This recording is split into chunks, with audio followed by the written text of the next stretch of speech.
ยามนั้นปอลุงก็ในก่อสองในฮอดมาถึงที่ไหนเมื่อว่าหือลูกไส้ก็ไว้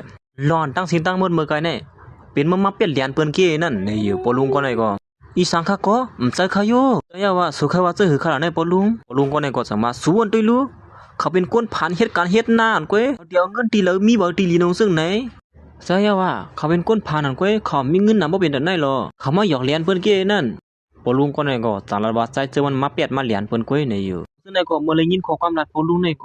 เป็นอันล้อมบ่นอยู่ว่าเหมือนเรียบเป็นไรเต้มะนี่ฮักเอ้ยมันซะก้อยนะโคของซะไหนเฮาเอามาเหนือเมืองผีอะไรเอาได้ซุมหัวไอเป็นหลายในก็จังว่าเฮ้ยเมื่อไรมาเหนือเมืองผีเมื่อดำลาเฮละว่ามันเป็นคนผีนี่เฮาหรอบ่เป็นดันหน้าน้องก็จะอย่าว่าคุณหมอเปลี่ยนบ่เรียนเด้อไหนถูลิงยอบเข้ากับค้างคอกไปแล้วแน่นางซื้อมันก็เลยฮู้จังแล้วจังได๋ที่ลูกชายหลานลูกชายหาบอกมือเฮือนกันละจังนั้นนะฮักเอ้ยเมื่อที่ได้ฮู้ลองเก่าก้อยวันมื้อได้มันยาวขนาดก้อยไอ้ลุงก็ในก็สั่งไล่ไปปอกมือเหมือนกันนั่นก็เหมือนมาลัดเลี้ยวปังซุนเปียนั่นก็เพราะฉะนั้นเขาจะในก็อำเขาหยุ่มใจเสื้อมันเฮก็น่ะใจก็สั่งลัดตีลูกเปิ้ลนั่นมาลูกเปิ้ลว่าเฮือละมันเป็นอันเต้มันแน่นี่สุยไปมัน3เฮานะเฮาก็ไล่มืดคือจำใจกันบ่เป็นแต่นั่นนึงเต้มันก็สู่เป็นก้นหมอหยอกเลียน้องก็ลงเนี่ยสู่วนหาตั้งเอาตูสู่รอดก้อยละเมื่อผูกปลุงก็นั่นที่มาจัดการซึ่งหือเลยนั่นว่าเขาเตรียมย่อมปล่อยสู่กว่าง่ายๆนะนั่นเสเขาก็อ่อนกันไปแบบใจเจอมันตั้งสิ่งตั้งหมดเหี่ยวยิ่งกว่าไหนก้อยละดีใจเจอมันมือพุกในเฮาติปันเฮียงสู่ก้อยนะมันใจก็สังลัดลูกน้องมันว่าสู่3ก็กว่าหาที่อยู่ที่เศร้าสู่ละเฮ้ยโหนาเฮาซ้ำดีกว่าดังเลยค่ะล่ะบ่นั่นเขาก็เลยปวกมาเฮือนมาเป็น10ปีแล้วเขาก็มือหาลูกหาเมียของเกนั่นสิมันใจก็สังลัดหลายตัวมันสิปอกมือตีเฮือนนั่นกำเหลียวเหี่ยวหน้าพักตูตั้งปอกมือเฮือนก็ได้มาย่นนะมีนางอันฮักเอ้ยห้อมก่อนนอนก็เลยคำได้บ่ไหนโอ้ลูกคือมือผีวันเหี่ยวอ่ะย่านนั้นจังไรตัดมาตีนางซึ่งเลยโอ้ยก็มันเรียนแห้งอยู่นั่นพอยันนั้นมันนางก็จังไรสคอกเสือโคมันอยู่มันนางก็สังรัดขึ้นมาตีได้ก็มันนั่นว่าล้วนก็เนี่ยนะหน้าตามันเต้เหมือนผัวเฮาเต้นั่นเก่าอันลีก็มีหน้าตาเหมือนผัวเฮาในก้อยมีอย่างดีเคมีมาก็ไอ้ก็มันก่อนเป็นคู่นี่สังว่ามันก็บ่เป็นตานั่นนั่นเก่าแซ่เขาก็เป็นก้นลีรู้เฮาว่านั่นยาวเขาเป็นก้นนั้นกัดแขนอำกูอำนาจก้นนั้นมักมีนางซึ่งมันก็จังว่าซุ่มอยู่ลีเลยลัดอยู่ในอย่าไปลัดนะว่าสุเลเสือล้วนก็ในยาวในนั่นนางก็สั่งให้แกงลัดขึ้นมาว่าอย่าเดี๋ยวนั้นลาลิวานะอ๋อพอสุ่มเลยเจอก็เลี้ยวว่าเฮาสัมปตกเสือลงกว่าอยู่ว่าสุดเดียวเลยเจอขึ้นดูเฮียนเฮาเห็นนะเฮาเลยเจอหนังเก่าแต่มันก็กูสอนก็ในก็เรียบดีเลยเจอใจซื้อมันไว้หนังเก่าโอ้เฮาวนน้ำก็เยอะๆในกว่าอาบน้ำในเดือดตีลีเฮ็ดนั่นเสียมันนางก็มาคิดกวนคิดหามันอยู่ดีในตึกที่สอดซื้อมันอยู่นั่นก้อยหนังเก่าใจซื้อมันมาหามีมันก็จังได๋ฮอดมาถึงที่นี่ฮัลพลมาที่ไหนล่ะเลยเสียงฮอมันสัมปป่นออกนอกกำพาปุ่นเฮ็ดสังสูมาอยู่ที่ไหนล่ะเนยเจอมันก็จังว่าในมันเป็นเฮือนเฮานะฮิอยู่เลยบ่อยู่ละสวนในก็จังว่าเจ้าอันใต้ก็เฮาว่าสุนี่เป็นคนเปลี่ยนหลายเต้ลงตั้งจวมาหอดถือเฮือนในหลวงลาลิวานะก็ในก็อันที่เหี่ยวมันใส่เฮ้ยอย่าไปเฮ็ดจังนั้นเลยนะกูก็เฮาดิละเนสเนะเมื่อไกเนี่ยเลยหาอย่างเฮเมียวก็สังว่ารับตาไปแต่มาอยู่มั้ยนั้นนางเสือมันจังถามว่าเป็นรองตั้งอีสังนั้นไหนใจเจอมันจังได๋อวบซบผู้หญิงก็ในไว้บ่ลาเต็มไหลกันนี่กำเตะมันนางก็สังเลยลาดออกก็ว่าอามีลองสังเฮาตกเสือก็หลงตกเสือเมียงสาบเนี่ยหยาที่เฮือนเฮามีเมียงสาบให้พวกมันจะหาอำนั้นก็วงตูนี้อยู่ทางเต้นางเสือมันก็สังว่าไม่มีหลายตัวว่าเขาเข้าด้วยด้วยว่าสอนในก็เถียงกันกว่าเถียงกันมาให้นั่นสิจังได๋ร่วมปีนตาหายลงมาจำกันเหี่ยวเมื่อใจเจอมันก็จะได้จูบเป็นคู่สอนก็ได้เสิมีนางมันก็จะได้มาหาแม่นเสืออารมณ์จะได้งั้นจังได๋เต้ไปลองทางผิดกันเก้นี่พาซื้อหือเลยมาป่นเนื้อคู่สอนน่ะแน่นี่ฮักเอ้ยทำเฮาลัดก่อนเลยนะมันเป็นรองทางผิดเก้นี่มันงามเห็นผ่ามือมีนางมันหลายเยอะมันใจก็รูปเกียมก็ได้เลยยามเป็นผ่ามือหลายวันนั่นลูกชายมันจะถามว่าพี่เฮาเป็นคือขนาดไหนพี่ลองก้นหลวงเมื่ออย่าไปมาสู้อยู่ไอ้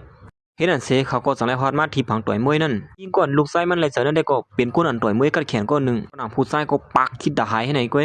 ยคนนึงก็เลยเจอห้ำแก้มมาลูกเปิ้ลก็ได้เขียนแก้วในมาผู้สอนก็ในก็สั่งลัดขึ้นมาว่าโอ้โหลองตั้งกัดแขนดูเฮียนเฮาได้ไงเต้ลงในผู้ชายเอาเป้เขาดำไรมาก็ลูกชายใช้เสื้อมันก็สั่งลัดขึ้นมาว่าข้าได้มันกึ่งตันกันดังเขาเต้เนี่ยเฮาตีย้อนปอกก่อน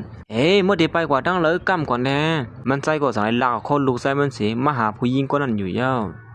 เฮ็ดนั่นเสียใจเสื้อมันก็สั่งลากคอลูกมันสิเข้ากว่าเตียนเขาต่อยมวยอยู่นั่นผู้สอนกวนนมเยอะๆนั่นก็สั่งถามว่าเฮ็ดสั่งไรหมู่ซุ่มๆมาที่นั่นล่ะเน่เฮาก็อ่อนเอาลูกชายเฮาเสียมาต่อยมวยเด้อจังได้มาให้สั่งที่ไหนย่านนั้นผู้หญิงก้นห่างหลีเสียเปิ้นที่ในห้องเรียนนั่นจังรัดว่าบ่ได้เข้ามาต่อยมวยซ้ำเปิ้นแหนผีเปิ้นมานั่นก้นอันติมีรองตั้งกัดแขนก้อยแต่เลยเข้ามาโฮมซ้ำนั่นมีน้ำกัดอยู่แต่เจอมันก็จังว่าหมู่ซุ่มเฮาตื่นเฮ็ดไรอยู่ยาวในอยู่ยิ่งก้นได้จังว่าเขาเป็นก้นอันกัดแขนเสียเปิ้นนั่นแต่ว่าเฮาเป็นก้นอันกัดแขนเสียเปิ้นซึ่งน่ะเฮาไล่เจอก้นอันแขนแข็งขนาดนึงก้นอันอ่อนให้เฮาไล่เจอในอยู่ผู้หญิงก็ในก็จังว่านั้นก้ ปุ่นนอนจังหนังศูนย์ได้อย่าไปเกือละตีนั้นมันเป็นก็หักกันตั้งเฮานั่น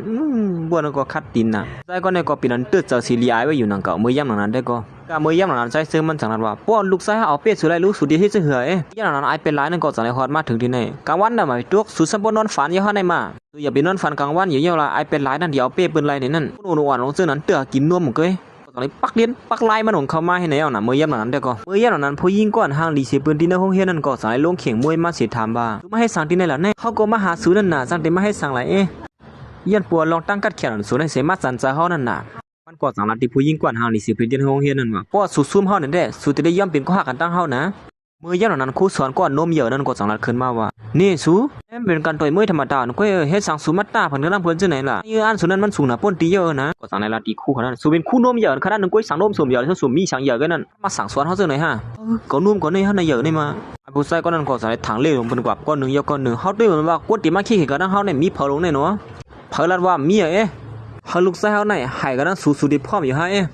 ที่เฮาคาได้มังกันนั่งเขาได้น้ำจะลายอยู่ไอ้เมื่อเฮาฮัดว่าขี้กันนั่งเก่านี่ฮะก็สังว่าคำบนจังนั้นค่ะนะคำฮัดค่ะจังไหนฮะมาคาไรเฮาแต่ว่ากดเงือจังไหนคาไรมีหังดีเห็นบ่ก็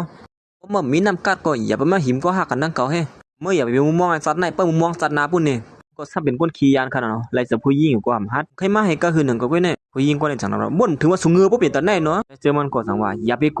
บ่ปออยู่หิมข้างอยู่แล้วแหละตื่นเอาเป้เขาแล้วอยู่ดิก็ว่าก้อยกะเขาเป็นก้นนั้นกัดแขนก้นนึงเขาเอานะเจอมันก็จังไรอีนับหันลูกไส้มันสิขับขึงเขากำเลียวละเมื่อจังไรกลัวยังผมมาเคยหมังก็เป็นนั่นมาละยายก็ห้ามมันบ่รู้อ่ะเฮ็ดนั่นสิไอ้ผู้ไส้ก็ในก็จังไรซ้ำตั้งแฮงมันเหนเปิ้นอยู่ยาวไหนน่ะสุไข่หันก็ว่าเขาเฮียงก็คือนี่นั่นมาตุลูอ๋อลูกเฮียงเตหนูลูกเขาปิดตูนไม้ในฉบับฮักก็เป็นป้อเสนอดีคือแล้วนั่นเจอมันจังว่าไม้ขนาดนึงก้อยจังขลาดซังในเปิ้นห้ามเรียกในก็บ่แก่แต่ก็เรียกในแก่เนี่ยเอาเรียกในคาปิดไรเขาโยปีมันใจก็สังลันติปอเขาว่าเขาปิดไม่แตกสุซ้ำเขาปิดเรียกในน้ำจะลายอยู่เนาะเยอะก็มันจังไรเจอคนๆนึงยี่ไปปันอยู่เยอะปิดละจังโกยะไอ้ผู้ใจคนนึงก็ยี่ไปเรียกกำเดียวอยู่เยอะก็จังได้คือแล้วเนาะปอเขาติ๊กเตียงมาอยู่นั่นนะจังในเวียนเรียนเขามาสิห้ามเรียกมี2ปอดกว่าไอ้ยี่ไปก็ปุ๊บปิวกว่าไกลๆอยู่เยอะเฮ้ยให้สั่งเขาเขียนเต้ลงหน่อยหนู